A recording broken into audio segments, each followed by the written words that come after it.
topics and questions to cover today. Shout out to everyone in the chat. This is one of the most active chats, and I don't think that Kloudnine's involvement as a pretty active chat user / community member is not a factor in that happening. Before we start, the newest show on the BeatStars platform is The Listening Room. It's going down this Friday at 3 p.m. Eastern Standard Time. So exact same time as what's happening right now, but tomorrow, Friday. And this week, they are announcing the Double Dutch Remix Challenge winners with Charmaine, which is dope. I got to figure out who won because I heard some really amazing versions of that track. And if you want to tune in, if you want a reminder, and if you want to see what the schedule of all the amazing live and interactive events BeatStars hosts on a weekly basis, check out beatstars.world/live-schedule. The link is in the chat. Shout out to Sydney. She's on vacation. Yeah, that's a good idea. We do need we need a DJ Payne 1 remix sample challenge. I'm pretty much resigned to the fact that that one is just kind of always gonna be left out of my name. As long as Google works for me, I'm good. So we have a bunch of questions from Bufo. I can start with that, but right now I want to welcome Kloudnine Music. I am honored by your presence, especially since you're always in the chat being super helpful. And it's funny because you posted just now in the chat, I hope I can give back. I'm like, what are you talking about, dude? Every day you're giving everywhere on Twitter. You know, I'm sure you're on the Discords. I'm sure you're in the forums, but you're definitely at a lot of these sessions answering questions kind of as a separate conversation is happening as like a back channel. So I really appreciate that. How are you feeling? Thank you. Thank you. Can you hear me clearly? Yeah, sounds good. Okay, cool. I'm feeling good, man. Thank you for having me. I really appreciate it. It's crazy. Went from watching this to actually being a guest on here. Yeah, you made it, man. You made it. First question. How long have you been making beats? For probably over like 10 years now. Okay. So you've been doing it for a while. Yeah. These are some rapid fire Bufo questions. Do you have pets? No, I do not have pets. I wonder if that was the answer he expected. What else? When did you discover, or how did you discover the BeatStars platform? This was years back. I actually was trying to figure out how to sell beats online. And like I'm always at that time I was constantly trying to figure it out. And BeatStars was actually one of the platforms that I had discovered out of a few that that helped you sell beats online.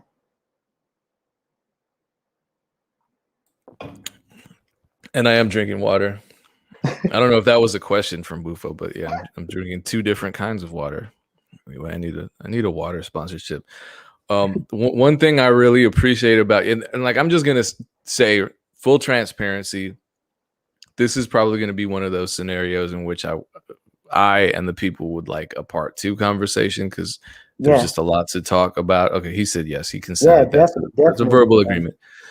I'm writing that down. That's legally binded. That's cool. Every time I check out and you tweet so damn much. Every time I check out your tweets, I'm like, oh, this could be a topic. This could be a topic. This is important. Let's talk about this. So I've drawn from a lot of your tweets for these questions, which is helpful. Thank you. And probably won't get even through half of them. And then by the time tomorrow rolls around, you're gonna post 10 more tweets that could turn into 10 more questions. So back in June of 2020, let's go way back. Okay. A little over a year. You tweeted about being furloughed at your 9-to-5 and using that as a reason to go all in on making beats for a living. Yeah. So what led up to that as you were transitioning out of your job? As far as like what led up to me being furloughed, or what led up to me like just going all in and stuff like that? A little bit of both? Going all in. I mean, how did you prepare for that? Were you prepared for that, or was it just something that happened because of the furlough? Okay, I got you. So my end goal was always at some point to exit out of my job. I worked as an assistant promotions director for a very well known corporate radio media company. And I was enjoying the best of both worlds.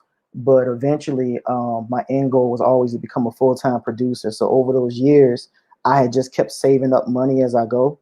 And then when the furlough happened, that I didn't see that coming at all.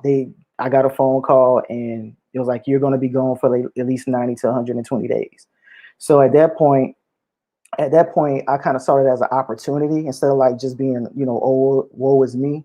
I decided to like just really go in. And at the time, it was like perfect because BeatStars had their first ever online summit. And that's how I really like, I was already watching you and Dame and a lot of other people for a while. But when y'all had that, I'll probably say that was the number one, that was one of the top things that really started changing my life to becoming full time because I learned so much at that one summit from like all of y'all, and I just immersed myself in it. Like I went like, believe it or not, almost every single person y'all had as a host, I hit up personally, and I was human about it. I told them thank you, I appreciate it. I didn't really want to tell them about what was going on with me because that's everybody got going through things in their life. So I just asked them what are some actionable steps that I could take in doing what I need to do. I was like, you can just give me one, and I promise you I'm gonna do it. And I did it. Every single thing that every person told me to do, I did. And that's, if you notice, that's why I made that Twitter thread thanking everybody, because all those people played a part in me becoming full time during that time. And I did everything that y'all told me to do, and I just had to do it. So if you had to narrow it down to just a couple of the most important steps, actionable steps that you learned from that summit, what were some that stood out to you as the most crucial during that transition from traditional job to full-time beat Sure. maker? So the first thing I would probably say was to immerse myself in everything that BeatStars offered, because I was only using like maybe 5% of what BeatStars had.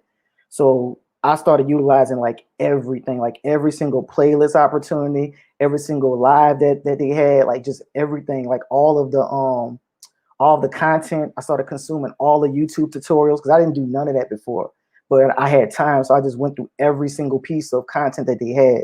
And the other thing I would say is that at the time I had maybe I have like 500 beats now, but at the time I had like maybe like 200 or something in that realm. And one of the best things was, before you make any more beats, go ahead and start doing SEO on all 200 of these beats, because it doesn't make no sense if you keep making beats but no one knows where to find you. And that was one thing that Mike had brought to my attention. It was like, you have all these beats on BeatStars, but you're not submitting anything to the playlist. You're not making playlists. You're not putting stuff up on social media.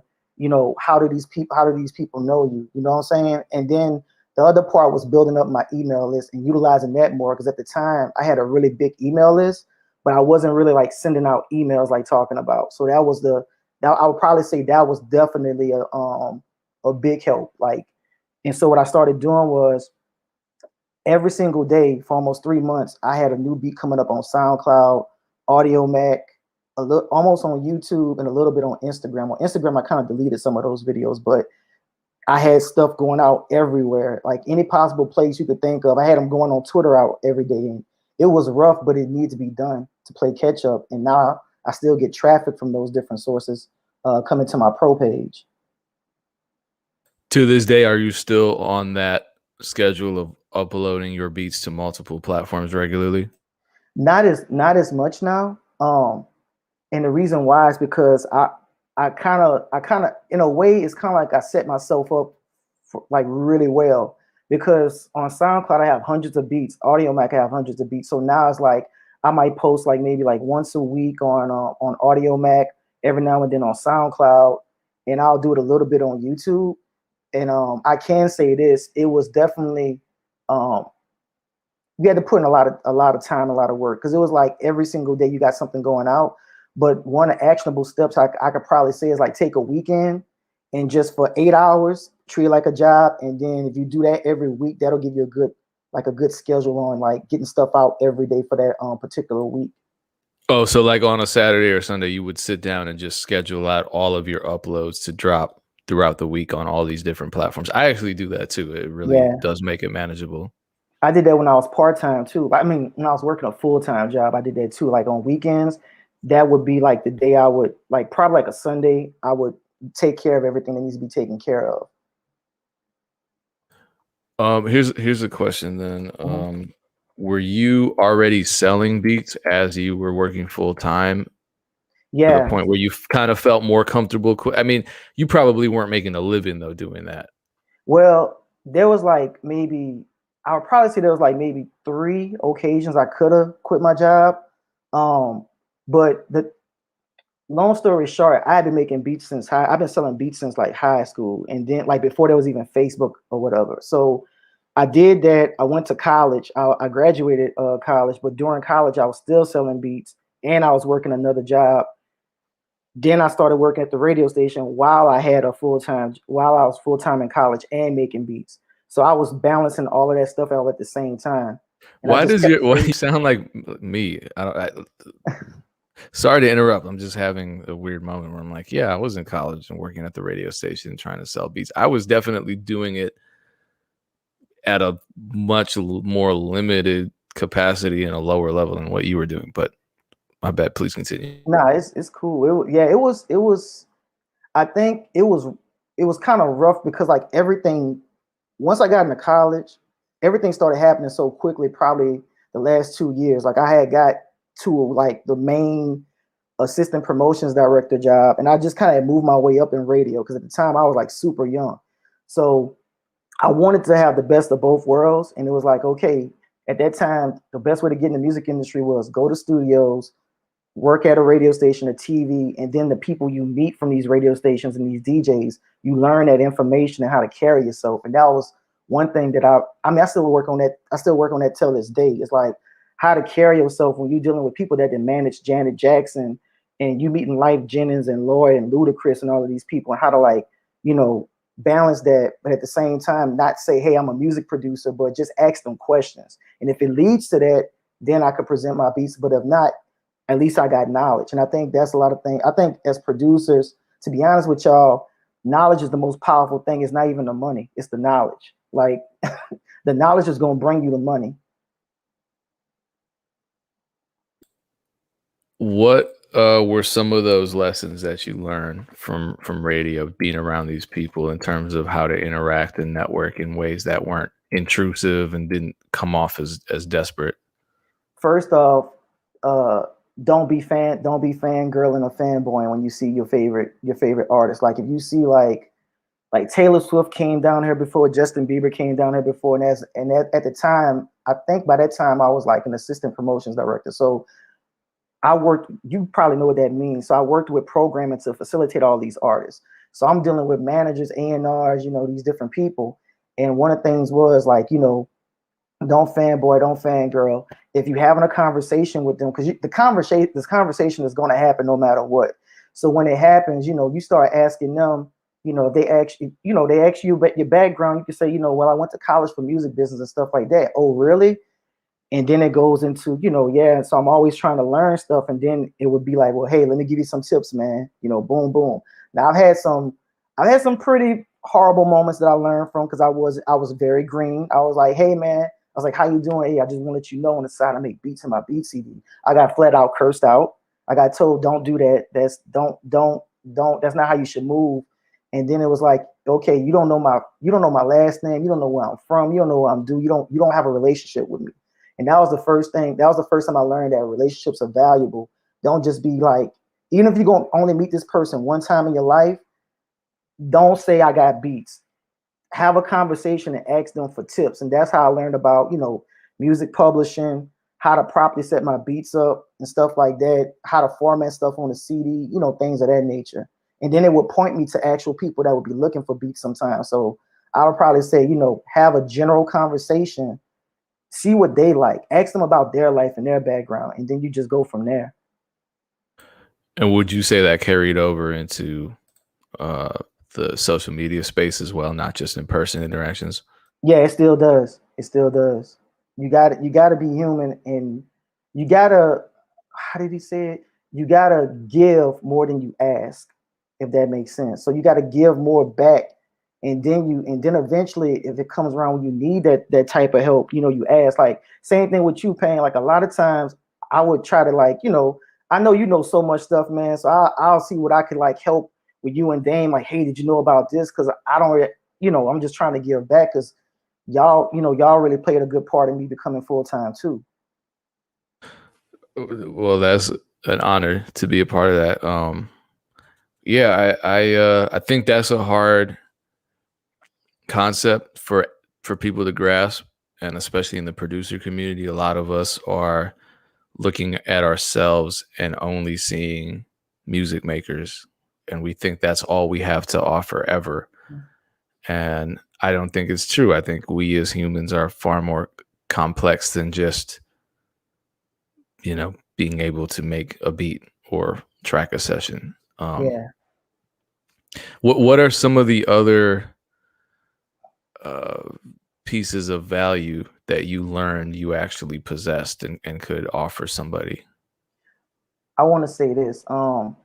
Sometimes hard work, in this, actually, I was in this situation. Hard work beats talent sometimes. And what I mean by that is, I I had a few placements. One was with Gatorade. I can't say exactly the money amount, but it was a lot of money. It was a lot of money. If you go, a good hint is DJ Payne has a video with another producer that made that certain amount of money.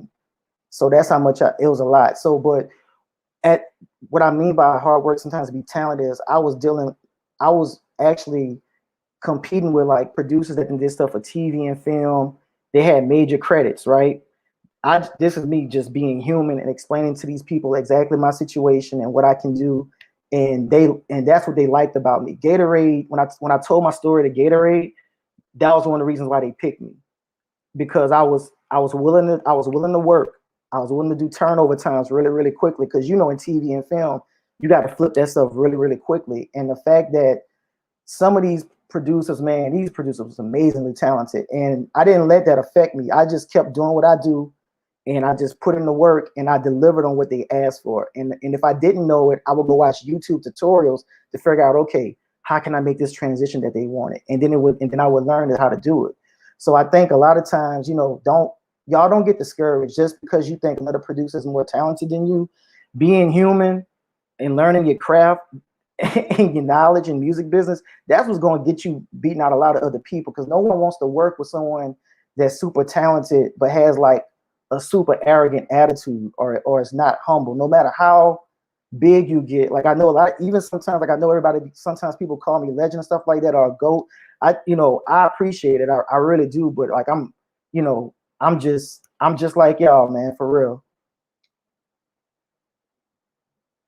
Amy and I were actually having that conversation this morning, for the podcast that comes out next week.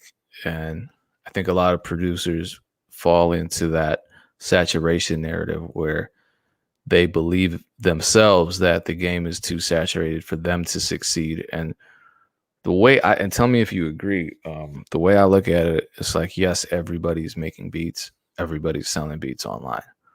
There are hundreds of thousands of people doing it that we're in, quote, competition, unquote, with. It's not Right. real competition, because if they win, that doesn't mean I lose. So it's not like we're running a race. We're all just a part of the same economy.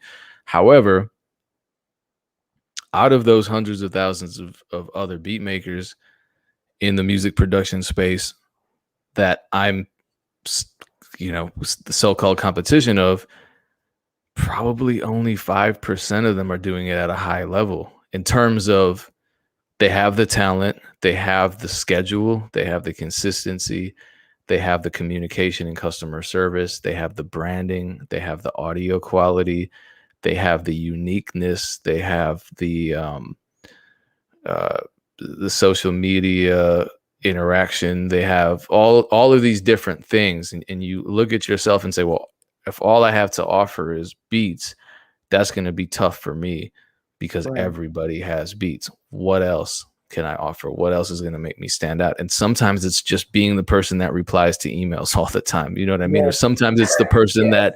that puts their beats on multiple platforms consistently.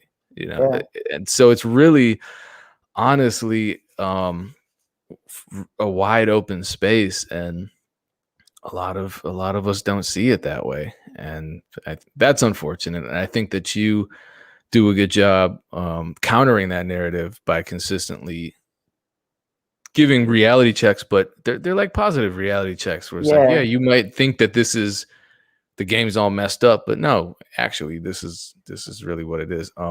So I do want to talk about YouTube then, because that's an obvious next topic, right?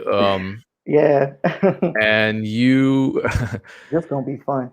yeah, well, you were just recently talking about this. A lot of us Yeah. have noticed a drop in YouTube views, and you offered a reason for that. What exactly happened recently with YouTube? They changed something.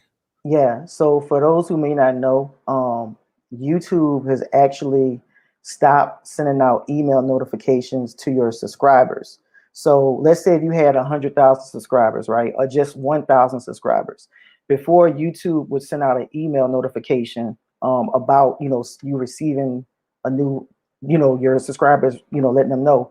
Well, now what's happening is they're not sending out no more emails. So like if you got 100,000 subscribers, they're not going to get an email. The only way they'll get it is if they have to manually go in their phone and change the YouTube settings to receive push notifications from YouTube to their phone.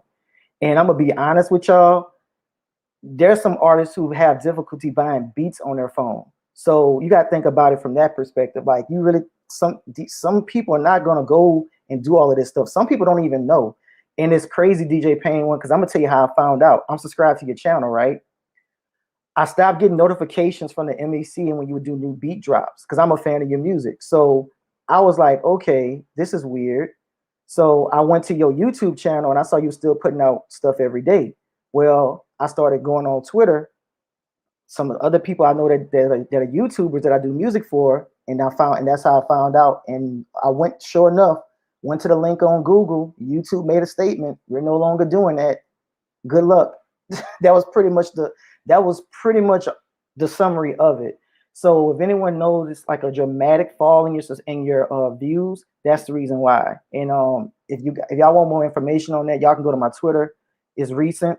Is at Kloudnine Music, or you can go literally Google YouTube no longer sending notifications. So yeah. Is my mic cutting out? I can hear you. Is mine cutting out? No, yours isn't. I just got a message in the chat from a engineer, so I trust his opinion. Okay. If my mic is cutting out, please let me know. It shouldn't be alternating between. He says it's alternating between my computer mic, but I don't have a computer mic, so I don't know. Okay. Continuing with YouTube, there's also this narrative that you need YouTube to sell beats, and you're smiling, and I take that as disagreement. So I've been waiting for that. well, you actually tweeted recently that, and I quote, "I don't consider myself a super successful producer, but majority of sales do not come from YouTube." So the majority of your sales aren't coming from YouTube. And that, to me, that's no surprise, because I've interviewed people from Anyway Well Beats to Dylan Graham to all these other top sellers that really don't even use YouTube. Right. And then you also added in that tweet, everything goes down in the DM. What exactly is going down in the DM? What is so it's a little vague. So I'm gonna break this down. So for 10 years I was selling beats, right?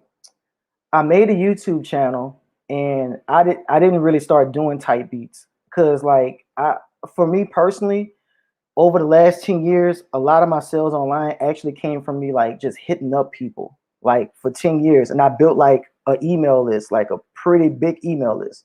So for 10 years, I wasn't really like giving into that notion like, oh, you need YouTube to make a lot of money. And the reason why is because I was working full time at a job. I was in school full time, and I was making beats full time.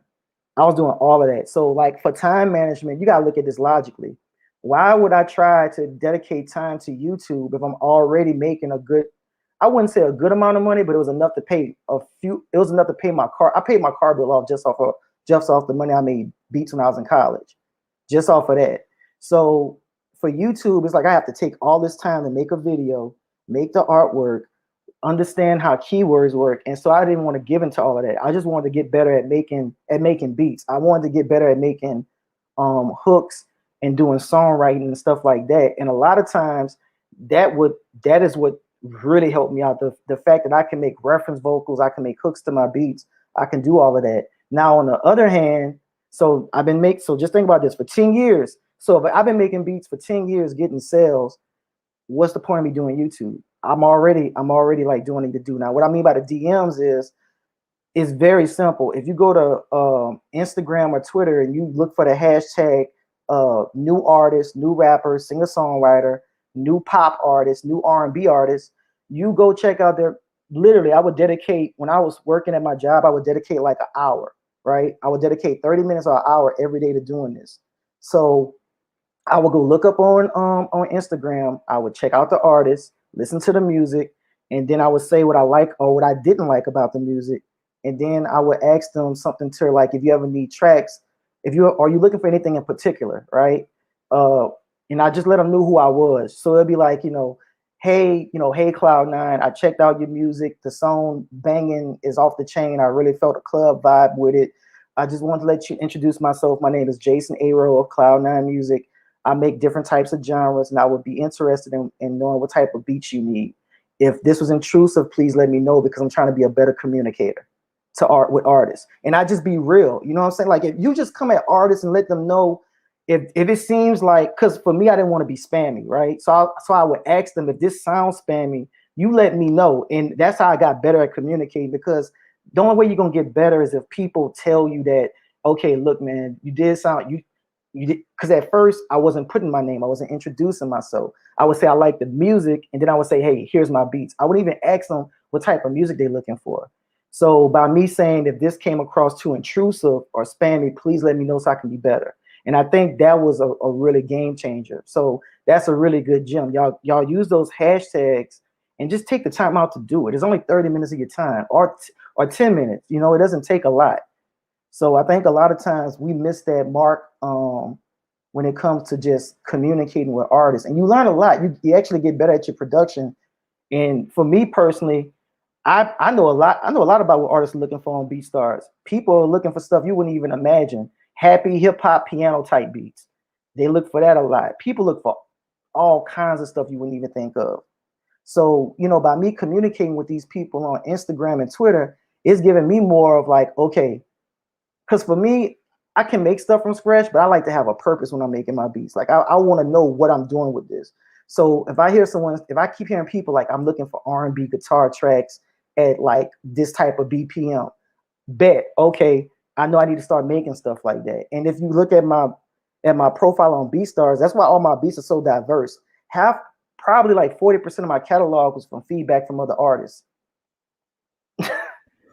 I mean, that's gold right there, because if one person, like, how y'all talk about Facebook targeting and all of that, it's just like a lookalike audience. If you didn't hit up 10 people of 10 R&B artists on Instagram, and like 80% of them saying that I want guitar R&B beats that's like this, guess what? I'm pretty sure there's hundreds of others that are looking for the same exact thing. So now you literally took 30 minutes, you spent no money for advertising, and you got all the information you needed. And I don't spend money for advertising on social media. The only promo I paid for is on BeatStars. Sorry, I gotta write a timestamp for that particular gem. So let's say something nice about you. Maybe not nice, but let's say something positive about YouTube. So, oh yeah, I could say something positive. I'm sorry. Drake type beat keywords. You found a way to rank on them, but you used a very specific strategy. What was the angle from which you approached breaking into, I guess, arguably one of the most competitive type beat keywords? Got you. So I want to start this off by saying, like, I do use YouTube to post my beats, but I kind of use it like, I kind of see YouTube as a video game, right? And for me, it's not so much to make sales. It's like, I wonder how I could rank for this beat that people say is hard to rank for. So I do get sales from YouTube.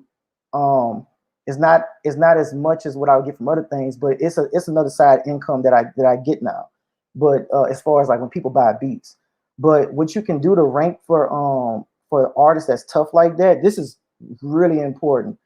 So if you got Drake, don't put like Drake type beat. Put like one of his albums, like Drake Thank Me Later type beat, or if there's a popular song that he did, put that. Do something like that, because that's gonna actually help you break into doing it. Actually I got that from I think it was Dilly Got It Bumping. Because I was already on to something like that, but I know Dilly Got It Bumping, he was doing that too as well. I thought I was the only one that was really playing around with stuff like that until I watched this interview. But you could do like R&B, like Drake, dark R&B, emotional type beat, like long tail keywords. I learned work really well too, because if you start ranking really high for those long tail keywords, you will also rank high for like some of the shorter ones. Like I even seen like Payne, like this is crazy. Like I even wanted to see if I could rank for Rick Ross type beats, right? Because I knew you was the top person. Rock 5 knows this, because I was clowning. I was like, watch, I'm gonna figure this out, and I did figure it out. It's crazy. It's crazy. So it's like I know you did soulful stuff, right? So I was like, okay, well, let me try to rank for like Rick Ross aggressive trap type beat or something like that, or like that type, or go at that type of angle, and it worked. It's crazy how that worked. But like I took it down, and the reason why was because I didn't want to like take away other people's chances of trying to rank for that. So I just sometimes I'll do things to experiment, and then I just change the tags out. But like for a while, like TubeBuddy tells me like I was ranking for like maybe 3 or 4 different keywords that you was just ranking for by default. Like it wasn't even reading off of your title. It just read off of your beats because you that person for it. So I was like, okay, well I could probably outrank DJ Payne 1 because he's not using these titles, and I did. So it's stuff like that. So like if you make Rick Ross type beats or you make Drake beats, you got to be very like smart about it. Like look at how you can get it in. Like if you make Rick Ross soulful type beats or Drake soulful type beats, do like soulful sample or old school sample sounding type beat or something like that. Or you could do something crazy. Like I was talking to Rock about this. Like you could do like best Drake beat in the world or something like that on YouTube. Because the reason why, probably no one even has that title, right? So you probably be ranked #1 for it. So you gotta just think outside the box. A lot of times we're thinking about how we can make money on YouTube by being in the same ranking as other producers, but we're not even thinking about how we could just get the video to rank, period. You know what I'm saying? So I think that's one of the most important things. And another thing I want to say too, is that I get to answer this question a lot by a producer. So I'm gonna put this myth to the coffin. You don't need a lot of subscribers to get beat sales. You don't even need a lot of views to get beat sales. I literally have, I make a lot of stuff, but I literally have a Britney Spears type beat, and that beat got like 1,000 something views on it. I got less than like 2,000 subscribers. That beat I've made sales from consistently. And the reason why I know is because this is another gem for y'all. When you connect your Google Analytics, BeatStars has a video on this. When you connect your Google Analytics, you can literally track where your sales are coming from according to what beat video, right? And it'll literally show me the receipt. It'll show me the BeatStars receipt and where it came from. So it'll be like YouTube or YouTube mobile, the receipt, and then I just copy and paste that. I go to my Google, to my emails, and then I copy and paste it in there, and that's how I figure it out. So I know that I'm getting sales from YouTube, and I know where it's coming from. And it's like, it's just random. Like Tyler, I made like also capitalize when new albums drop, right? So when Tyler Creator came out with Call Me If You Get Lost, I took one of my beats I had and I put Tyler Creator Call Me If You Get Lost type beat. If you literally put that in Google, my video's on the first or second page. If you type in videos, it's literally the first or second page. And I just ranked out for that out of the blue because no one else was doing it. You know what I'm saying? And people actually look for Tyler Creator type beats. People really be looking for stuff like that. So it's all about, you know, being creative with ranking on YouTube. I want to talk about another tweet you posted. Let me quote it. It says, I've been producing for 10 plus years now, and I've seen the Facebook algorithm do well, then stop. The Instagram algorithm do well, then stop. The YouTube algorithm do well, then stop. You want to know what never stopped? My email list / text club. Use social media as leverage to own your audience. A lot of us don't even think about ownership of our audience. Why should we? So I got this from Ryan Leslie a long time back. I actually got to have a conversation with him like when I was in college, and he was very big about ownership over your audience and stuff like that. And the reason why is because, and this man, this is important. Any producer or artist listening to this, if like Vine, right? Vine went out of business. So all these comedians that was on Vine, they went out of business. So let me ask you this question. What if YouTube does something, because they're already thinking about doing this, you can actually read about it. YouTube is thinking about like the keywords not even mattering no more for ranking. They think that's one of the things, you can go look it up, is documented. So what happens like if YouTube just says, you know what, we're going to completely change our platform? All your subscribers gone. You have 500,000 subscribers, they're gone. What if IG shuts down? You have all these people. TikTok, all these TikTok superstars that got 1 million plays. What if TikTok goes out like Vine? So all those people are just gone now. You're never going to find those people again. They may end up coming back to your social media, but a great percentage of that is not going to happen. I learned that from working in radio. Conversion, if a platform shuts down, all those people not coming back. You might get like maybe 5 to 10%. So it's important to start owning like your audience and your text club. If any of these social medias shut down, I have more people in my email list than any of my social medias. It like combined, right? So you got to think about stuff like that. Like, yeah, I got 10K people on Twitter, but Twitter shuts down. I'm a good portion of those people are already in my email list. So I could just say, hey, look, I know Twitter shut down, but look, y'all can come follow me on here. So I don't even have to go thinking about rebuilding another audience. It's right. I have my own audience. And I think ownership of that is extremely important. Like I know a lot of producers and artists don't utilize email lists and text clubs, and the stuff don't even cost a lot of money. It's free. Like MailChimp has a free program. You can have up to 2,000 emails in your email list for free, right? The I can't think of the app at the time right now, the texting app, but it's on BeatStars marketing integrations. But that texting app that they have there's a free program for that now, right? So all these things are free and you can own your audience. And what we should be doing is using social media as a way of doing that. Like if you look on any of my social medias, like Twitter or IG, I have my phone number up. I have my phone number in my email, right? So that way, if people contact me, if they text me, they automatically go into my text list, and I could just organize it however I want to organize it. So I've seen so much, even working in radio, I've seen so much happen with these social media networks because I worked as an assistant promotions director. Social media was a part of that. I seen stuff drop. That's why that's why I gotta look at all these artists.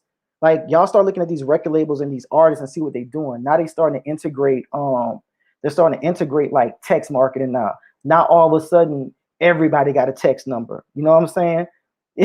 So it's like, come talk to me. So right now is a perfect opportunity to be ahead of that. And that's one thing that I learned from Ryan Leslie. And as y'all could tell, like a lot of stuff is me learning from other people. That's what I mean about like, reaching out to your peers. Like don't DM nobody every day, but just say, hey, look, I'm trying to figure this out. And then just, roll out, do what they tell you to do. And a lot of times I've learned that doing what someone tells you to do and doing it at a higher level that they didn't expect gives them a lot more value back. And what I mean for that is like, I think I had talked to you and Mike on Twitter about yeah, I don't have all these subscribers and stuff like that on YouTube, and yeah, I'm making money from it because I got tired of people talking about, I need 5,000 million subscribers and this many views. And that's not how it works. You know what I'm saying? There's people right now on YouTube that got 500,000 views in their videos, but those videos don't rank. Just saying. So, but what I can say is, y'all, like Mike put my foot to the fire and was like, okay, you did this and it's working. Well, do it for 3 to 6 months. You get what I'm saying? And that's the type of stuff, that I love, man. Like I go do what someone tells me, and I do it at a higher level. And they say, okay, that's cool. Well, do this then. And I think, and that's what I mean by, we talk to each other, talk to your peers, and you learn from different people. And as you learn, you start learning how to develop your own thought paths and stuff like that. No, that's a good point, because people DM me all the time, and pretty much every single DM, 95% of the DMs I get, if it's from a recording artist, they'll say, "Hey, I need help.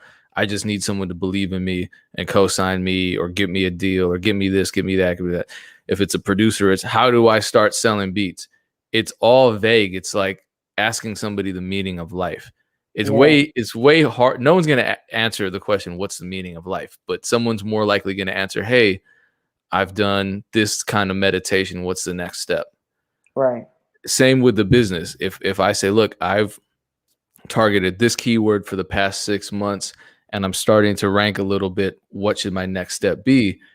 I'm going to think about that and say, "Oh yeah, that's interesting. Let me check out his YouTube and give them a response."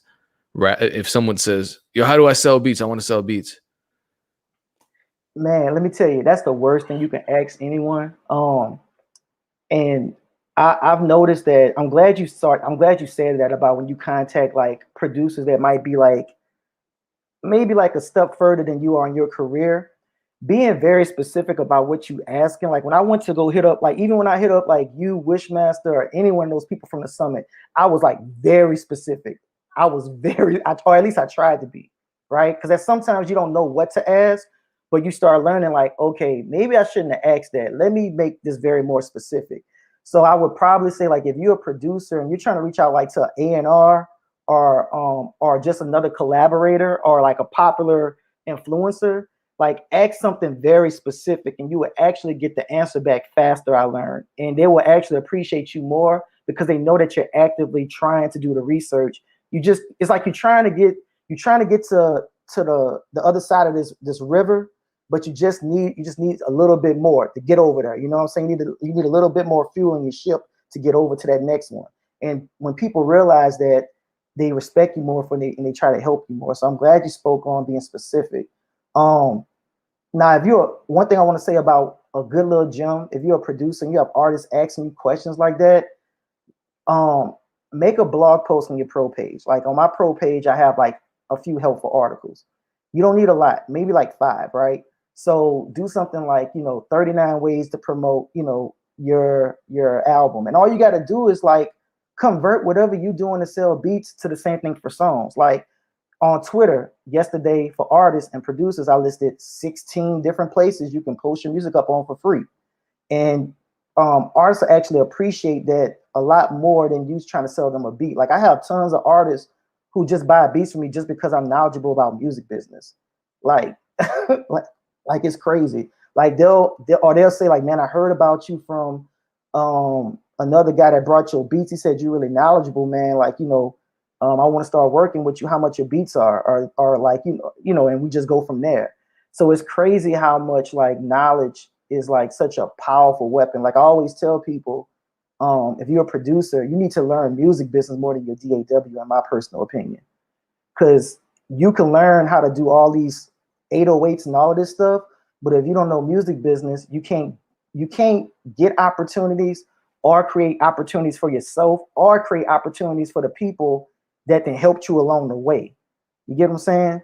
Like I'm very grateful for Pink Diamond Game, M7, Rock 5, Ascension, Broken AC, all them dudes. I reached out to them way back since last year, and they got me through a lot. And I want to see them win, just like it's just like I want to see everybody else win.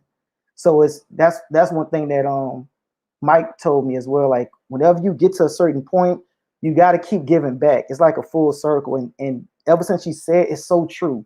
Man, it's so true. You would be surprised by like someone you met a year ago wants to give you an opportunity now because they know you can do something specific. So it's crazy how that works, but it's the truth. Yeah. I don't have anything to add. It's absolutely true. Switching gears, well, we did talk about this just now. And for the record, I was going to ask about this. This was next on my list, but Bufo would like to know, and this is a serious question for him. He wants to know about your text marketing approach. How do you make that work? What kinds of messages are you sending? How do you make it not seem salesy or intrusive? I'm trying to think of the. Hold on, give me a second. I'm gonna answer that question. Just give me 1 second, y'all. I'm trying to think of the actual company because I know people want to know the company, and I don't want to keep talking about it and not uh say It's what not it Fan is. Connect. Yeah, that's what it is. Thank you, Fan Payne. Connect. Yeah, I appreciate that. Thank you so much. So, um, I actually got to talk to the owner of Fan Connect. Like that was pretty cool. They did like a Zoom call and everything. But what I usually do is like, okay, so one thing, when people buy your beats on BeatStars, if you have Fan Connect open, those phone numbers automatically get added to Fan Connect automatically because when they buy a beat, they have to put in their information, right?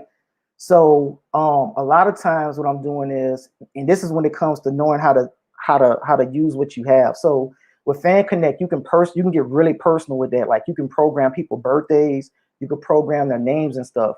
So one thing I do is I'm gonna give a few things. Like in my bio on BeatStars, it'll be like, okay, for free beats, text this word to get a link to some of my free beats. And what they'll get is like a zip.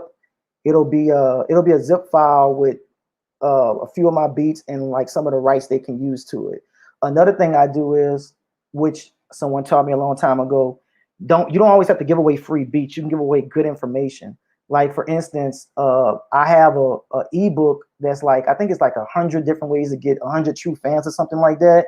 So it's like a play on that. So it's literally 100 different ways to interact with fans on social media. So I'll do something like that and I'll post it on Twitter and people text it, right? So whenever I send out a text message, I don't send out a text message all the time. I'll maybe do it like once or twice a month. And what I'll do is I'll program it to say the person's name.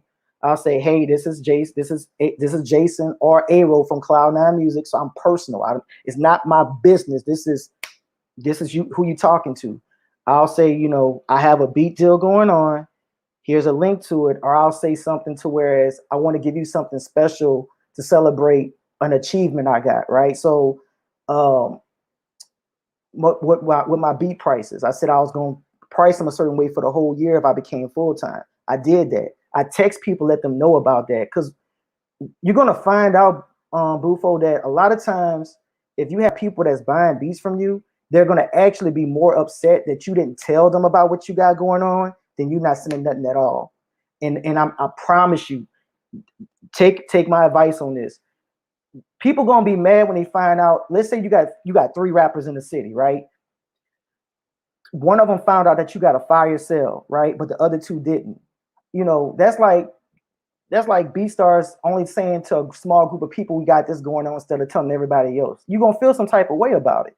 And you got to think about the psychology behind it. Like I've done that, I did that before, and people hit me up saying, bro, you got my email. Why you didn't send them to the email list about this beat deal? Bro, I had money. I want to take part in that. So now it gets to a situation where, you know what, I apologize. Look, I'm gonna honor this, and they'll buy the beat either that right then and there or the next day or something like that. But you gotta, a lot of times we be stuck in our own head about stuff, and it's really not like that. I promise you, it's really not, because you got to think about it. That's like if, for me, I make different types of beats, right?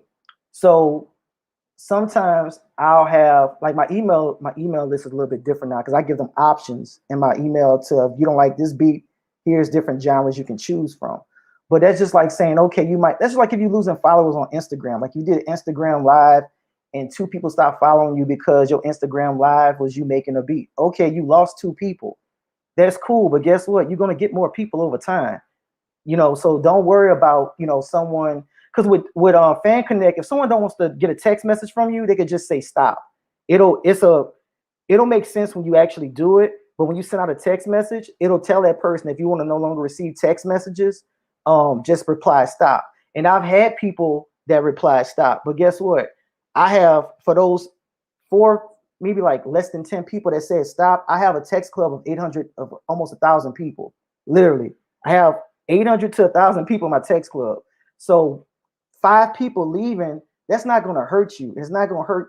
It's not going to hurt anybody, right? Well, it So actually helps you because otherwise you would have to pay for those people. And if they're inactive users and they don't actually want what you're sending, you're still covering a fee based on your amount of subscribers, right? So this is a yes, good thing.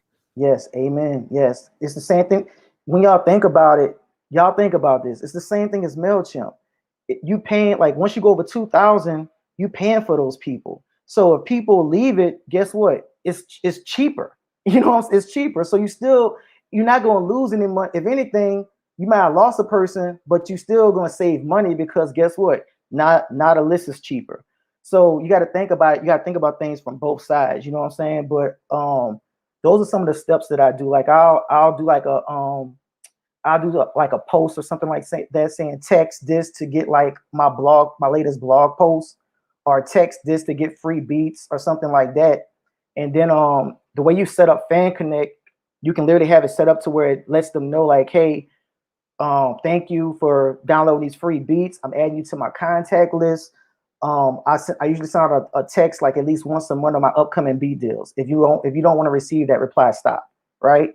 And that's all you got to do. You know what I'm saying? But don't be afraid to send out something to your text club and everything like that. Cause you're gonna be leaving money on the table. You're gonna be leaving relationships on the table too. So don't get discouraged with that. Just do it. Like you're gonna learn as you go by just doing things. And that was one thing I had to start doing. Like I started doing IG lives. I was terrified. Jasmine and Aaron gave me confidence. The BeatStars family gave me confidence. So I started doing it. And then I started learning, and I'm still getting more comfortable with it, but it paid off. You know, there's a lot of, you can get beat sales from doing a lot of different IG lives. And even if you only got like 4 people in there, those 4 people, somebody gonna probably want to buy that beat you're making live on IG. So I see a lot of parallels between your approach to SMS marketing and your approach to email marketing. Would you say they're similar? Yeah, a little bit. I would say for me personally, because I started, I guess because I learned so much in radio, we was doing text marketing in radio.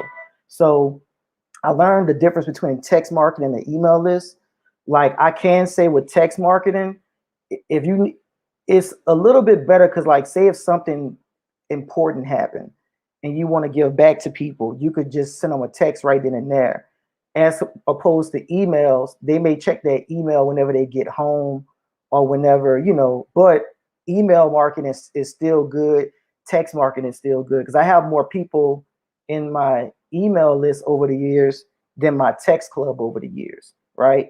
So it just depends on what are you better at doing. Now, as far as like getting new people to join, I learned that my text marketing comes a little bit better because if I do like an IG post saying text this number to get this, a lot of times people will text that in. You know what I'm saying?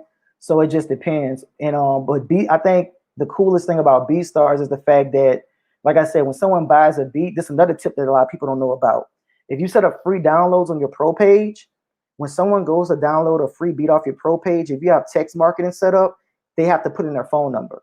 So now you get their email and their phone number, right? So you get both ways to contact them.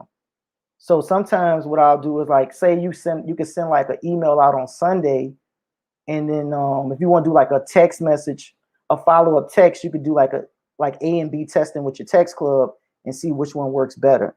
But I only send out texts like maybe once or twice a month. I don't really overdo it.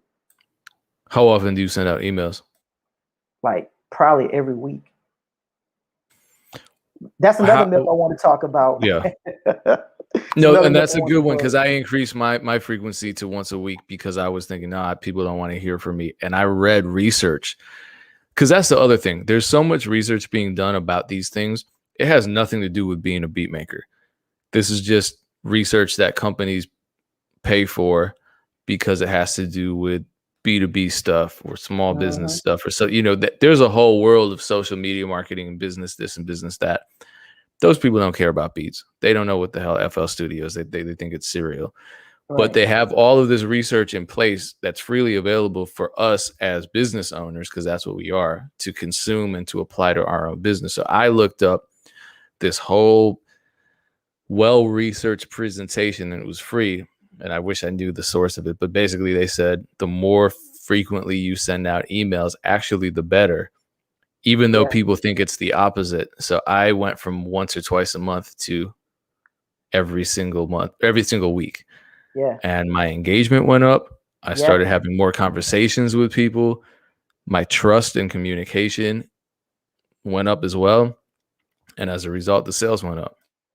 And that's one thing I want to talk about, because like sometimes we feel like, man, I shouldn't send out this or I shouldn't do that. It's like, who told you don't do that? You know, just like this, like some of the stuff I'm saying may work for people, some may not, but you got to actually try it out to see so you can have an opinion on it.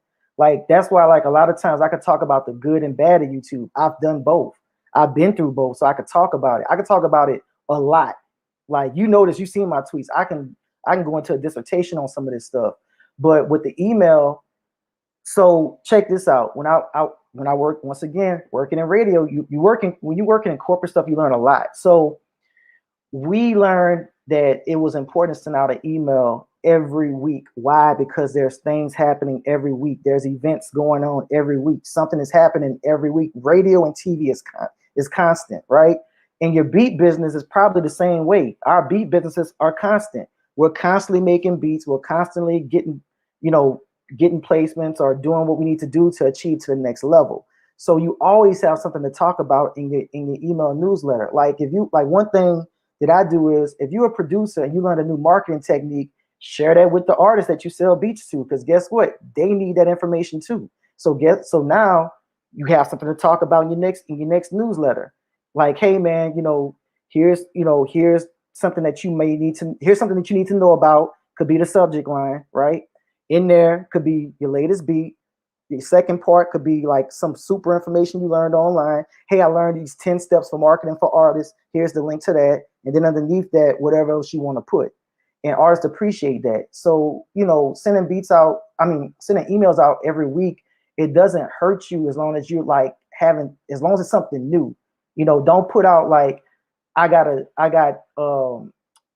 the same beat or whatever every week. You know what I'm saying? Always make sure like, hey, I got a new Rick Ross type beat or a new Drake beat, or be descriptive about what type of track it is. A lot of times, instead of putting the artist in your email subject line, putting the emotion actually works. Like it's summer right now. Why not just say, hey, I got a new summer trap beat or a new summer R&B beat? People are going to open it up because artists are looking for summer tracks. It's club season. I mean, not now, but you know what I mean. Y'all, you know what I mean. So they're looking for stuff like that. So you just got to be creative about what you're doing. But yeah, man, that whole like only send out an email once a month, I don't agree with that at all. So that's my opinion. I've seen myself do well sending out that every week. So that's just my opinion on it. I just man, it's over the years, I just noticed that there's not a lot of producers, but there's some people that'll say, oh man, you need this amount of subscribers. Oh man, don't be sending your email list out every week. Or, you need this much. You need YouTube to sell beats. I'm like, bro, I've been doing this for 10 years. I wasn't even using YouTube. Facebook wasn't even out when I was selling beats, bro. Like Instagram wasn't even out when I was selling beats. So it's like, you got to be able to actually think logically about what people are saying sometimes. So, and dissect it yourself. So that's one of the things, I really want to talk about. Like if people follow me on Twitter, they always know I'm trying to be like Mythbusters when it comes to all this sell beats online stuff. Cause like I really want to give like more of I don't want to say controversial topic on this, but I guess it is because some people may not agree, So yeah, so it's so much different things you can do to sell beats online, and just learning how to use BeatStars, man. Like right now, I probably say like almost over 50% of my sales come directly from BeatStars marketplace. Like that's a great achievement because I really try to work hard on doing that. So that was another thing. Like nobody goes to BeatStars marketplace. I'm like, I hate when people say that because it's like y'all have no idea, man. Like for real. Like people are coming to that site every single day. They're checking playlists, not just BeatStars playlists. They're checking like other producers' playlists. Like if you go to my profile, I have over 100 playlists on my BeatStars profile. Like if you scroll all the way through it, there's over 100 playlists I made, and it worked. Like I'm always getting notifications from people liking my playlist, and I hit them up. That's another thing. If you're getting like all these notifications on BeatStars, why y'all not hitting these people up? Because a lot of people, yeah, I'm gonna just stop right there. I can go. We'll do that for part 2. That's a yeah, No, man. that's what I was gonna say because we're out of time now. Yeah. And I do want to trust me. I've been taking notes. So last question then. How do people follow you, especially on Twitter and Instagram, since you're giving out all of this information pretty much daily? Yeah. So if anyone wants to follow me, it's on Kloudnine Music on Twitter, and it's at Kloudnine Music on Instagram. And if you follow me on Twitter, I post constantly about my thoughts on the music business world. Like I went to school for this. I have a degree in music and that with a focus in music business. So I'm always talking about it. But if you follow me on Instagram, I do music business walks at least once or twice a month.